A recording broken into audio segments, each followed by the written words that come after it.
So Simon, phase 4 of brain-friendly selling is going to be less of a surprise to salespeople because it's about convincing the customer or the prospect. But what are the keys in making sure you do that well? Well, firstly, and probably most importantly, it's the customer you're attempting to convince. So it's the things the customer is interested in. And I know that sounds very obvious, but we do a lot of work coaching salespeople on their value propositions and their pitches and their proposals. And so many of them are unbelievably self-obsessed. You know, I joke about the first 5 slides are always the same. And, you know, here's some, slide 1, here's some stuff about us, aren't we amazing? Slide 2, here's some more stuff about us.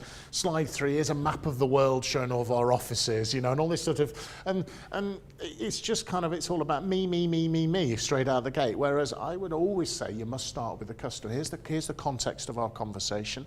Here's the background. Here's what we understand you want to achieve. Here's the problems you're trying to solve, so on and so forth. And here's how we can help you to achieve what you want. And then you show how you've done it, and then show here's how we've helped other people using testimonials, case studies, white papers, the Robert Cialdini's principle of social proof. And then always I would advocate having an implementation plan in there as well, showing the customer the stages that it will go through, and that really kind of helps. And I will sometimes call them draft action plans or draft discussion documents version 1, not here's my proposal, Grant, here's a draft discussion document for us to work through collaboratively together.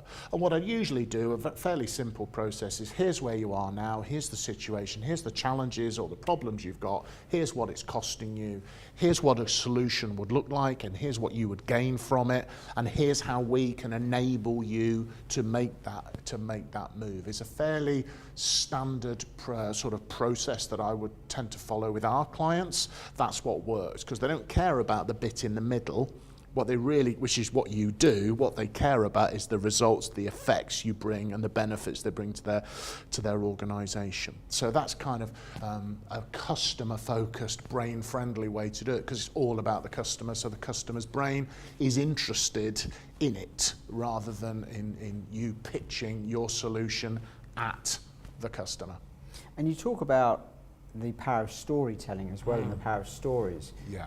How does that work within this process, this convince process? Well, neuroscience seems to indicate that when we hear a story, our brains tend to behave differently to when we're being made a proposal. So being stories, for example, historically have been part of human society, and we're very attuned to being told stories. A lot of our day-to-day conversations are about telling stories about what's happened to us. We watch stories on the television. So if you say, well, could I just tell you a little story about how we've helped a customer, you introduce the customer's character, what the problems the customer was facing, etc., how you help the customer, and the results that they achieved.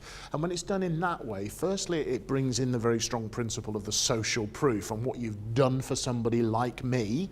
You know, if you're telling me how you've helped somebody like me to achieve a similar result, that's very, very appealing. It's also a very soft and subtle way to explain the kind of the benefits that you'll be bringing to the customer.